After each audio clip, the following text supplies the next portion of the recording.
O toque da campainha ecoou pela casa como um presságio que eu não queria ouvir. Era Sofia, a minha ex-namorada, que me convidava inesperadamente para jantar na sua casa familiar em Lisboa. Naquela noite, perante o noivo dela, ela segurou a minha mão e o mundo desabou à minha volta. Eu estava no escritório quando o telefone tocou. Laura, por favor, vem esta noite. O meu pai insistiu num jantar de família e o Pedro vai estar lá. Preciso de ti. A voz dela tremia, mas eu aceitei porque, apesar de tudo, ainda sentia o peso daquele amor que tínhamos escondido durante 2 anos. Cheguei à Rua das Flores às 8 em ponto, o prédio antigo com azulejos azuis brilhando sob as luzes da rua. Sofia abriu a porta com um sorriso forçado, o cabelo preso num coque elegante, o vestido preto simples que eu conhecia bem. Entra, Laura. O meu pai está na sala. A família toda estava lá, o pai, juiz reformado, rígido como sempre, a mãe, dona de casa tradicional que nunca questionava as aparências, o irmão mais novo e, claro, Pedro, o noivo perfeito, engenheiro de sucesso, com o anel de noivado brilhando no dedo de Sofia. Sentámo-nos à mesa de carvalho maciço, o vinho do Porto a ser servido em copos de cristal. A conversa corria sobre o casamento marcado para daqui a 3 meses, sobre a herança da família, sobre como era importante manter o nome limpo em Lisboa. Eu tentava sorrir, fingir que era só uma amiga antiga. Mas então, no meio do prato principal, Sofia virou-se para mim, os olhos cheios de algo que eu reconhecia demasiado bem, e a mão dela deslizou por baixo da mesa até encontrar a minha. Ela apertou-a com força, os dedos entrelaçados como nos dias em que nos escondíamos no meu apartamento em Alfama. O tempo parou. Pedro olhou primeiro, depois o pai dela. Sofia, o que estás a fazer? A voz dele cortou o ar como uma faca. Eu puxei a mão, mas ela não largou. Pai, isto é verdade. Eu amo a Laura. As palavras saíram baixas, mas ecoaram como um trovão. A mãe deixou cair o garfo. Pedro levantou-se devagar, o rosto pálido. Eu senti o coração bater tão forte que pensei que ia desmaiar. Saí daquela casa 10 minutos depois, sem conseguir dizer nada coerente. As ruas de Lisboa estavam frias, o elétrico a passar com o seu barulho habitual, mas eu só conseguia ouvir o silêncio que ficou na sala depois da confissão. Cheguei ao meu apartamento em Campo de Ourique e fechei a porta. O telemóvel vibrou sem parar. Mensagens de Sofia, desculpa, não sei o que me deu. O meu pai está furioso. Depois, Pedro quer falar contigo amanhã. Eu apaguei as luzes e fiquei no escuro, revivendo cada segundo daquela mão que me segurava como se fosse a última vez. No dia seguinte, o escritório da firma de advogados onde eu trabalhava parecia normal, mas eu já sabia que nada seria igual. O sócio principal, um homem conservador de 60 anos, chamou-me ao gabinete. Laura, recebemos um telefonema estranho do juiz Oliveira. Diz que a filha dele bem, que tu estás envolvida numa situação delicada.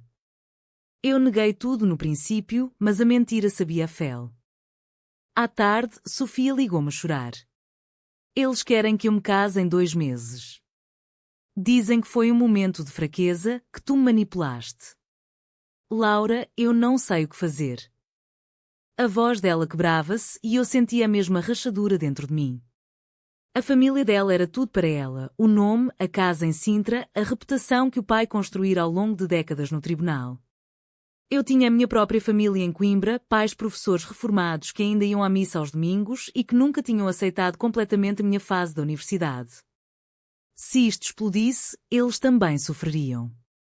Passei a noite a andar de um lado para o outro no apartamento, o chão de madeira a ranger como os meus pensamentos. O preço estava a tornar-se claro, ou eu protegia o silêncio e perdia Sofia para sempre, ou eu lutava pela verdade e destruía tudo o que nos rodeava. Na manhã seguinte, recebi uma mensagem do irmão de Sofia: se voltares a aproximar-te dela, o meu pai vai fazer com que percas a licença de advogada. Era só o começo. A ameaça chegou por e-mail oficial, disfarçada de preocupação familiar. O pai de Sofia, o juiz Oliveira, enviou uma carta à ordem dos advogados sugerindo que eu tinha influenciado indevidamente a filha dele. Eu li o documento 3 vezes no meu gabinete, as mãos a tremer. A firma deu-me 2 semanas de licença para resolver assuntos pessoais. Sofia apareceu no meu prédio à meia-noite, o casaco largo escondendo o rosto. Laura, eu traí-te hoje. Disse ao Pedro que foi só uma brincadeira, que tu estavas a passar por uma crise. As palavras dela cortaram-me como vidro. Eu fechei a porta atrás dela, mas não a mandei embora. Sentámo-nos no sofá, o mesmo onde tínhamos passado tantas noites em segredo. Por que fizeste isso? Perguntei, a voz rouca. Ela baixou os olhos. Porque o meu pai disse que se eu não me casasse, ele cortava-me da herança.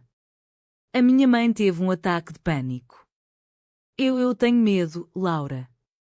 O medo dela era real, palpável. Em Portugal, em certas famílias antigas de Lisboa, o escândalo ainda pesava mais que a verdade. No dia seguinte, o meu pai ligou de Coimbra. Filha, o que é essa história que chegou aqui? Dizem que andas metida com a filha do juiz Oliveira. Eu tentei explicar, mas as palavras falharam. A minha mãe chorou ao fundo. Laura, pensa na nossa reputação. O teu irmão vai casar-se no mês que vem.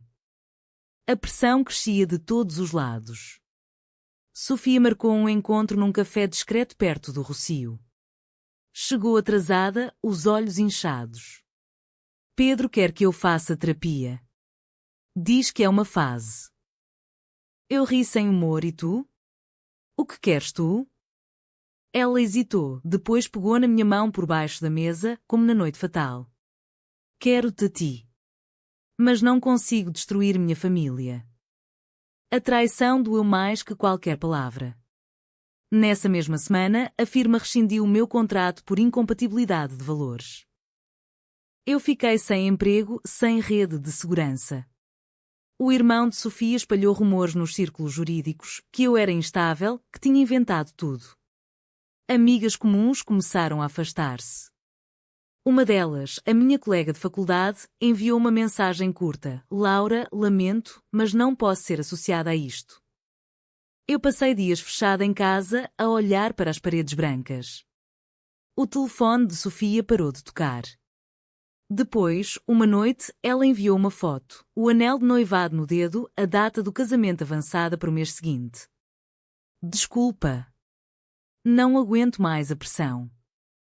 A mensagem terminou com um adeus que parecia definitivo. Eu chorei pela primeira vez em semanas. O conflito interno era insuportável. Parte de mim queria ir à igreja no dia do casamento e gritar a verdade. Outra parte queria desaparecer, proteger os meus pais, salvar o que restava da minha carreira. Lisboa continuava a viver, os turistas a encherem o Elétrico 28, mas para mim o tempo tinha parado. Eu marquei uma consulta com um psicólogo no bairro Alto. Como posso escolher entre ser eu mesma e não destruir as pessoas que amo? Ele não respondeu. Só ouviu. Nessa noite, decidi que precisava de confrontar Sofia uma última vez. Liguei-lhe. Encontra-me amanhã no mirador da Senhora do Monte. Sozinha. Ela aceitou, a voz trêmula. O sol estava a pôr-se quando cheguei. Sofia veio com um casaco cinzento que eu lhe tinha oferecido há 2 anos. Laura, o que queres? Eu olhei para ela, a cidade inteira aos nossos pés. Quero que admitas que me amas. Ou que me deixes ir de vez. Ela baixou a cabeça. O vento frio de Lisboa soprava entre nós.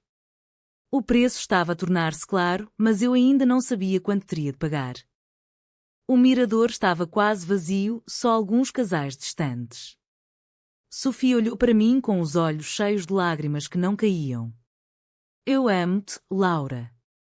Sempre amei. Mas o casamento é amanhã. O meu pai já reservou a igreja em Sintra. Se eu recuar agora, ele nunca mais me fala. A voz dela era um sussurro contra o vento. Eu senti o peito apertar. Então escolhe. Aqui, agora. Ela hesitou, depois virou as costas e desceu as escadas sem dizer mais nada. Eu fiquei ali, sozinha, a ver as luzes da cidade acenderem-se uma a uma. No dia seguinte, o casamento aconteceu. Eu não fui, claro.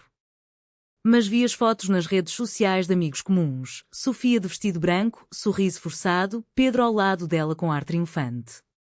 A legenda: felizes para sempre. O meu telemóvel explodiu com mensagens de condolências disfarçadas. Uma tia minha de Coimbra escreveu: soube do escândalo. Reza para que passe. A minha carreira estava destruída.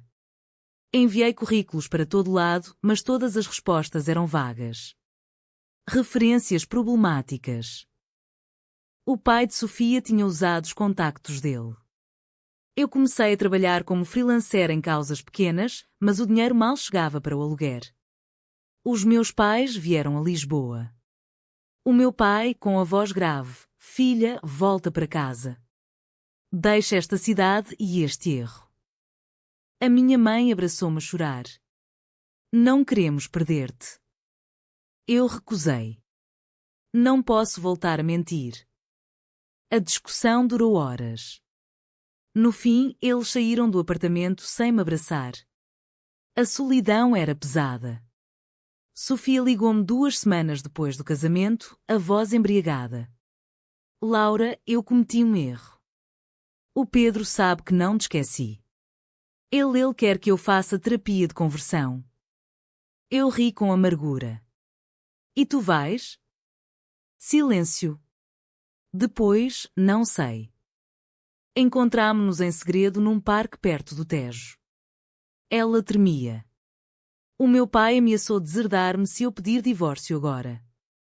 Eu segurei-lhe o rosto. Então foge comigo. Vamos para o Porto, recomeçamos. Ela abanou a cabeça. Não posso deixar a minha mãe. Ela teve um infarto na semana passada por causa do stress. A traição repetia-se. Eu voltei para casa e quebrei um copo contra a parede. A raiva misturava-se com a saudade. Os dias passavam num nevoeiro. Eu perdi peso, dormia mal. Uma noite, recebi uma carta da Ordem dos Advogados, suspensão temporária da licença por conduta incompatível com a ética profissional. Assinada pelo juiz Oliveira. Eu soube então que a guerra era total. O irmão de Sofia enviou-me uma mensagem anónima: afasta-te ou piora. Eu respondi: já não tenho nada a perder. Mas tinha. Tinha os meus pais, tinha o pouco que restava da minha dignidade. Sofia apareceu no meu prédio de madrugada, o rosto inchado. Pedro encontrou as nossas mensagens antigas. Quer que eu te denuncie por assédio. Eu fechei a porta na cara dela. A dor era física. No dia seguinte, contratei um advogado barato para lutar contra a suspensão. Mas o processo arrastava-se. Os meus pais cortaram o apoio financeiro. Até resolveres isto, não podemos ajudar. Eu vendi alguns móveis para pagar as contas. Lisboa parecia uma prisão dourada. Eu caminhava pelas ruas do Chiado e via casais normais, famílias felizes, e sentia o abismo. Uma amiga antiga, a única que ficou, disse-me: Laura, talvez seja melhor calar-te. O mundo ainda não está pronto para isto aqui. Eu respondi: então eu mudo o mundo. Mas as palavras soavam vazias. A pressão psicológica era constante. Eu acordava à meio da noite com pesadelos em que o pai de Sofia me julgava num tribunal. Sofia enviava mensagens esporádicas: estou grávida. Depois apagava. O golpe final veio numa chamada. Laura, o bebé é do Pedro. Eu decidi ficar. Por favor, esquece-me. Eu desliguei sem responder. A escolha dela era clara. A minha ainda estava por fazer. Os meses seguintes foram um vazio. Eu vivia de pequenos trabalhos de tradução jurídica, escondida no apartamento. O processo na ordem arrastava-se, mas eu sabia que ia perder. Uma tarde, Sofia apareceu sem aviso, o ventre já arredondado. Preciso de falar contigo. Entrou e sentou-se no sofá onde tudo tinha começado. O meu pai sabe que eu ainda penso em ti. Ele disse que se eu não cortar contacto, tira-me a criança depois do parto. A voz dela era um fio. Eu olhei para a barriga e senti uma mistura de ciúme e pena. Então, por que vieste? Ela pegou na minha mão, o mesmo gesto que tinha destruído tudo. Porque te amo. Mas o medo é maior. Eu retirei a mão. Sai? Ela chorou, mas saiu. Depois disso, o silêncio foi absoluto. Os meus pais enviaram uma carta formal, decidimos não te visitar mais até voltares à razão. O irmão ligou uma vez, estás a matar a mãe de desgosto. Eu comecei a questionar tudo. Seria o amor entre mulheres realmente tão perigoso em Portugal no século XXI? As notícias falavam de orgulhos em Lisboa, de leis progressistas, mas nas famílias tradicionais o silêncio ainda reinava. Eu marquei uma reunião com uma associação LGBT. A psicóloga ouviu-me durante 2 horas. Laura, a escolha é tua, viver a mentira ou pagar o preço da verdade. Eu saí de lá com uma decisão a formar-se. Numa noite de tempestade, escrevi uma carta aberta. Eu amo uma mulher. Chama-se Sofia Oliveira. E não vou pedir desculpa por isso. Não enviei. Ainda não. O trabalho freelance secou. Eu estava a viver de poupanças mínimas. Uma antiga cliente, uma mulher de negócios conservadora, cancelou o contrato. Não quero associação com escândalos. O isolamento era total. Sofia deu à luz uma menina. As fotos circularam nas redes da família. Bem-vinda, Beatriz. Eu bloqueei todos. Mas o coração não bloqueia. Uma noite, recebi uma chamada anónima. Se publicares alguma coisa, o juiz Oliveira vai processar-te por difamação. Eu ri. Já não tinha nada. Decidi ir a Coimbra confrontar os meus pais. O comboio balançava na chuva. Cheguei à casa da infância. O meu pai abriu a porta com cara fechada. Entra. A conversa foi dura. Laura, se continuares assim, não te consideramos mais filha. A minha mãe chorou em silêncio. Eu saí de lá com a decisão tomada. Voltando a Lisboa, sentei-me no computador e enviei a carta aberta para um jornal online progressista. A verdade sobre o meu amor por Sofia Oliveira e o preço da honra familiar. Cliquei em publicar antes de poder arrepiar-me. Em 2 horas, o artigo estava viral. Comentários mistos, apoio de jovens, ódio de conservadores. O telefone tocou. Era Sofia. O que fizeste? O meu pai está em choque. O Pedro quer o divórcio agora. A voz dela tremia de raiva e alívio. Eu escolhi a verdade. Ela desligou. No dia seguinte, o juiz Oliveira deu uma conferência de imprensa. A minha filha foi vítima de manipulação. Mentira pública. Eu respondi com outra entrevista. A batalha estava declarada. A Ordem dos Advogados suspendeu-me definitivamente. Os meus pais cortaram todos os contactos. Mas algo mudava, amigos novos apareceram, uma comunidade que me abraçou. Sofia enviou uma mensagem: estou orgulhosa de ti. Mas não posso juntar-me a ti ainda. O preço estava a ser pago, mas eu sentia-me viva pela primeira vez em meses. A carta aberta mudou tudo e nada ao mesmo tempo. Os média pegaram na história. Advogada lésbica desafia família tradicional de juiz em Lisboa. Entrevistas, reportagens. Eu tornei-me, contra a vontade, um símbolo. Mas o preço era alto. A minha mãe teve uma depressão e foi internada. O meu pai culpou-me diretamente. Tu destruíste a família. Eu visitei-a no hospital, mas ela virou o rosto. Sofia, agora separada, vivia com a filha num apartamento pequeno em Almada. Encontrámo-nos numa praia de Cascais, o vento a levar as palavras.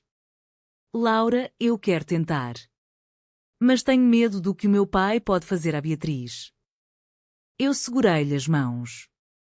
Então luta comigo. Ela chorou, mas prometeu pensar. O processo judicial contra mim por difamação começou. O juiz Oliveira usou todos os contactos. Eu contratei um advogado da Associação LGBT, mas as despesas esgotavam. Uma noite, Sofia apareceu com a filha ao colo. Vim para ficar. O momento era perfeito e terrível. Nós três no meu apartamento pequeno. Beatriz sorriu para mim. Mas o pai dela descobriu. Uma ordem de restrição chegou. Sofia não podia aproximar-se de mim sob pena de perder a guarda. A traição final. Sofia escolheu a filha. Laura, eu não posso. Eu fiquei sozinha novamente. A depressão bateu forte. Eu pensei em desistir, voltar para Coimbra e pedir perdão. Mas uma mensagem de uma jovem lésbica anónima mudou tudo. O teu artigo salvou-me de fazer o mesmo erro. Obrigada. Eu percebi que o sacrifício tinha sentido. Decidi ir até ao fim. Num tribunal lotado, testemunhei contra o juiz Oliveira. A honra familiar não pode calar o amor. O juiz, o pai dela, olhou-me com ódio puro. Sofia estava na sala, mas não falou. O verdito saiu, absolvição para mim, mas o escândalo destruiu a reputação dele. Ele aposentou-se em silêncio. Sofia divorciou-se oficialmente. Mas não voltou para mim. Preciso de tempo para a Beatriz. Eu aceitei. A carreira recomeçou devagar, uma pequena firma progressista em Lisboa contratou-me. Os meus pais ainda não falavam comigo. Uma noite, recebi uma carta da minha mãe. Tenho orgulho em ti, mas dói. O caminho estava aberto, mas o preço pago era irreparável. Sofia e eu encontrámos-nos uma última vez no mesmo miradouro. Eu escolhi a verdade.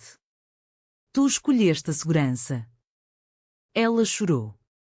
Talvez um dia. Eu beijei-lhe a testa e fui embora. A decisão era irreversível, eu era eu mesma, mas tinha perdido quase tudo. Os anos passaram devagar em Lisboa.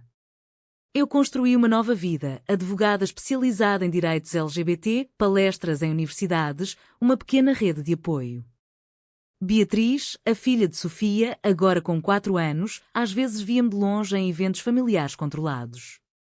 Sofia casou-se novamente, desta vez com uma mulher discreta. Encontrámo-nos por acaso num café em Alfama. Laura, eu finalmente entendi. O sorriso dela era triste. Mas o preço que pagaste eu nunca poderia. Eu sorri também. Valeu a pena. A minha família em Coimbra começou a suavizar. O meu pai enviou uma mensagem curta no meu aniversário. Feliz aniversário. A minha mãe veio visitar-me uma vez. Não concordo, mas respeito. O abismo diminuiu, mas nunca desapareceu. Eu caminhei pelas ruas da minha cidade, agora mais leve. O Tejo brilhava ao pôr do sol. O amor que tive com Sofia transformou-se em memória doce e dolorosa. Eu ajudei dezenas de jovens a não esconderem quem eram. Mas à noite, sozinha, ainda sentia o vazio. O sacrifício tinha sido total, carreira antiga, família plena, a própria Sofia. Mas eu tinha ganho a liberdade de ser verdadeiramente eu. Uma noite, recebi uma carta de Sofia. Beatriz pergunta por ti. Talvez um dia possamos ser amigas. Eu respondi, talvez. A vida continuava. Lisboa seguia o seu ritmo, os elétricos a subir e descer as colinas. Eu olhava para o futuro com uma paz dura.